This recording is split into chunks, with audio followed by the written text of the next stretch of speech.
Сәлем достар, мен сіздерге бүгін телефонның көмегімен әдемі видеоны қалай жүктеп алуға болады. Менің өзім көп қолданатын бір сайтым бар, содан қалай тез алуға болатынын көрсеткім келеді.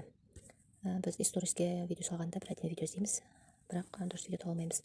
Мен өзім Google-да ашамын да, Google-да ашып, соған Pixabay деп жазамын, қасына видеодан сөзді қосамын, Pixabay видео. Және мына жерде көптегендер ашылады. Және бесплатный видеода ең бірінші тұрған сайтты ашамын. Сайтты ашамыз да, мына жерде поиск тұр, соған жазамын. Ағылшынша жазуға немесе орысша жазуға, қазақша көп. Так, видео деген сөз тұрады қасында, мына жерден таңдаңыздар. Мысалы, так, играющий ребята деп жазайын. Играющий ребенок деп жазайын. Сейчас іздеп көрейік.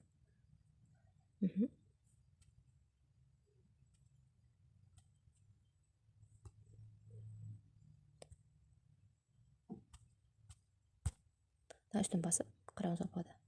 Үстінде деген бесплатный загрузка деп тұрса, ол видеолары тегін алынады, соткаңызға алуыңызға болады. Ал егер мына үстінде бұны платный версиясы болады, оның үстіне ақша жазып тұрады. Жалпы бұл сайттың тегін видеосы өте көп. Астындалар уже платный болады.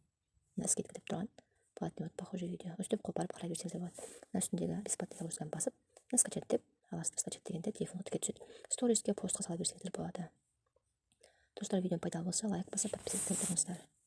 Тағы видео салатын боламын.